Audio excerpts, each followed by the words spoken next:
Good evening. We begin tonight with the world watching the White House and world leaders set to descend on Washington just hours from now. A kind of European show of force in solidarity with Ukraine's president, Volodymyr Zelensky, in his own critical summit with President Trump to try to stop Russia's invasion of Ukraine.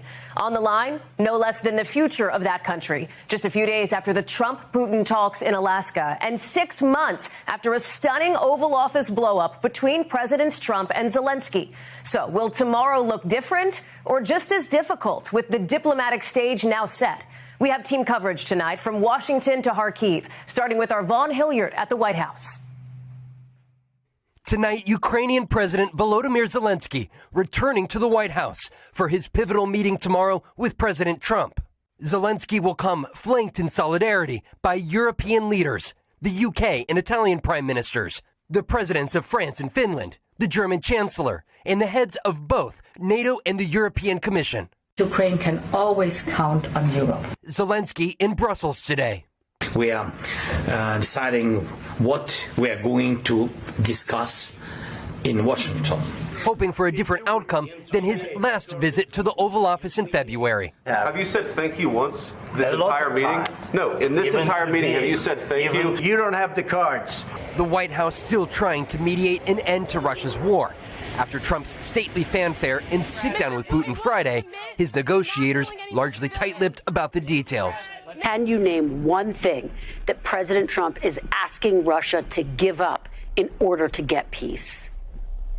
Well, I'm not going to disclose those things. Secretary Rubio also pushing back on suggestions that the White House will try to pressure Zelensky to cede some land. No one's pushing Ukraine to give that up. But shortly after that interview, Trump contradicting that, reposting on Truth Social one user's statement, Ukraine must be willing to lose some territory to Russia. Otherwise, the longer the war goes on, they will keep losing even more land.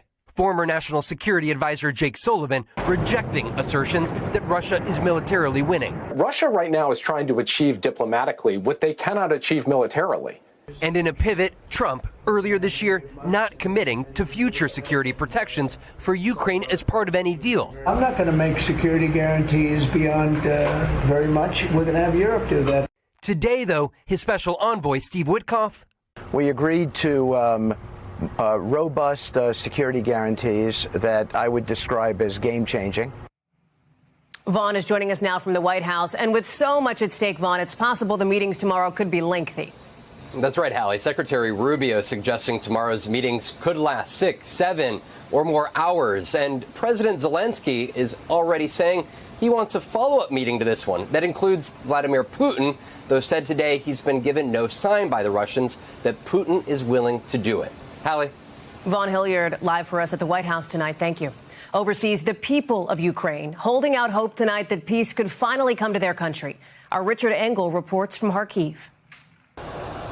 Tonight, President Zelensky said he still wants a ceasefire with Russia to stop the killing while a final deal is worked out. Putin has many demands, but we do not know all of them. And if there are really as many as we heard, then it will take time to go through them all. Zelensky spoke before heading back to Washington for the first time since February. And this time, he's got backup.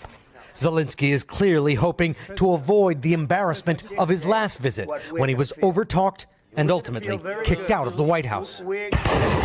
But what's at stake for Ukraine goes far beyond protocol and pride.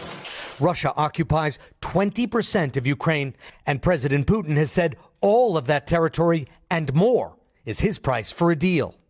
Ukrainians find that outrageous and believe that Putin should get nothing of what he's taken by force, and that Ukraine must have security guarantees from the West so that Russia won't invade again. Ivana Skiba is a journalist in Kharkiv. What are you hoping will come out of this meeting between Zelensky and Trump?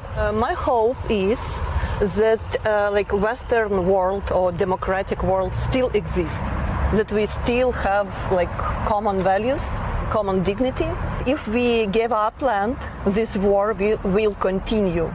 As President Zelensky heads back to Washington, Ukrainians will be watching how he's received. Will he get a red carpet or another cold shoulder? And will President Trump pressure him to accept Putin's demands for land?